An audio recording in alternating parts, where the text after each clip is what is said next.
Now, I will also say that probably the very best bacon that I've ever had was at a small place up in the mountains in Tennessee. Mountain bacon.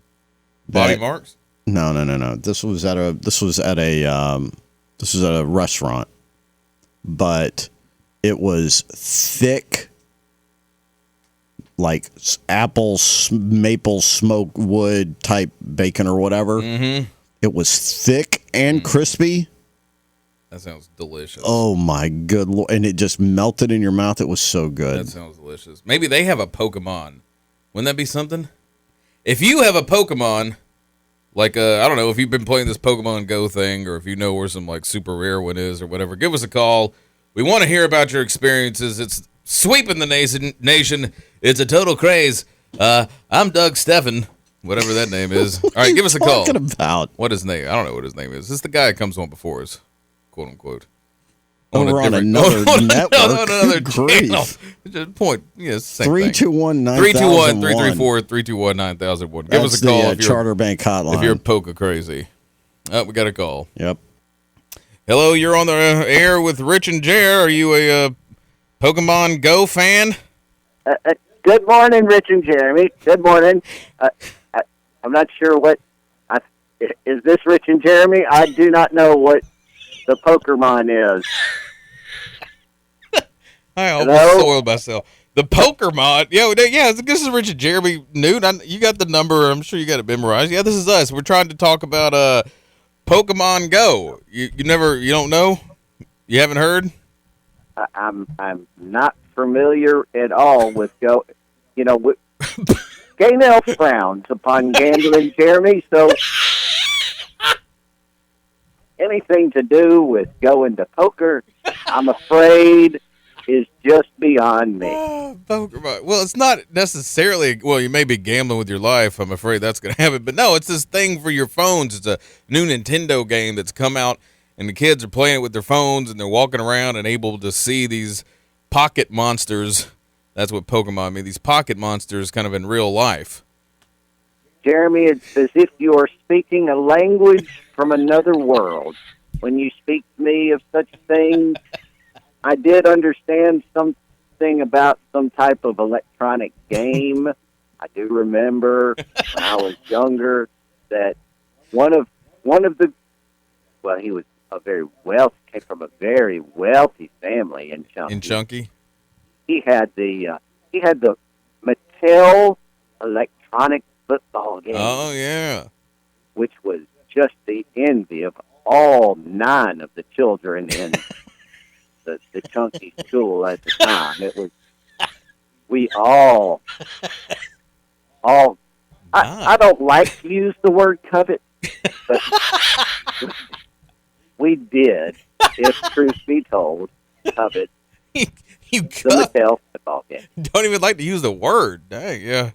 Anyway, so it's just going around, big craze. Another big craze in the country, and has been for a while now, that I've just now kind of been exposed to is this TV show, America's Got Talent. Was staying at the mother-in-law's house for about a month while the house was getting some work done on it, and this would be on, and the kids kind of started getting into it.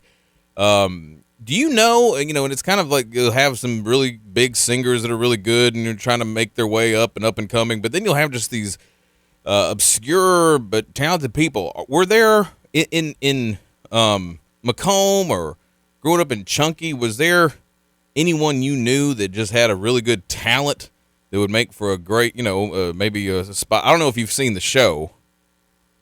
No, Jeremy, I'm not familiar with the show. However, at the Chunky School, we did have a talent show every year, and it was always a lot of fun to see who was going to do the magic trick that year and which girl was going to do the baton twirling, which was always my favorite part. The baton twirling, huh? Oh, without question.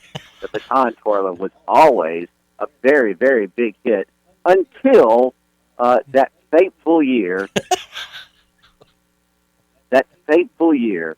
where Sissy Mae Johnson decided to dip the ends of her baton in a bucket of kerosene and light them on fire as to do the fire baton routine. However, she left the rubber ends on the baton, and they began to melt and drip, and the kerosene-laden rubber stuck to the gymnasium floor. We didn't play basketball for a couple of years after that in the gymnasium. There were holes. Yeah, well, you gotta scorch marks, if you will. But that was always a lot of fun at the at the Chunky School. Whatever happened to Sissy Mae Johnson? Was that her name, Sissy Mae? Sissy Mae Johnson. Oh yes, she was a delightful young lady. Especially after she married a very, very wealthy man. Really?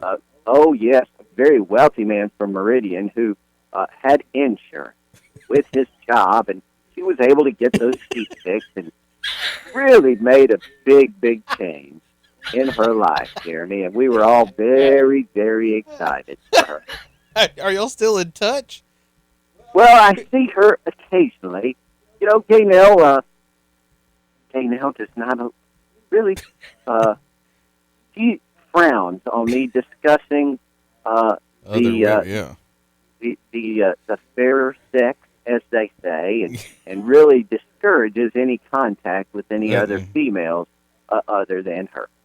So I will say for the record that no, we do not keep in touch at all. So y'all aren't like in contact on social media or Facebook or anything? I have no idea what that is. You don't, Jeremy. so you've never like poked her or anything on Facebook? Garrett. No. I was under the impression that this was a family show. No, it's this thing I was calling to talk about bacon, and now you want to talk about other women. Is Gaynell in the room? Okay. All right, dude. I don't want you to get into more trouble. All right. Hey, thanks for calling though. And if you set up a Pokemon Go account, hit us up, and we could be friends. Well, I thought we already were friends. No friends.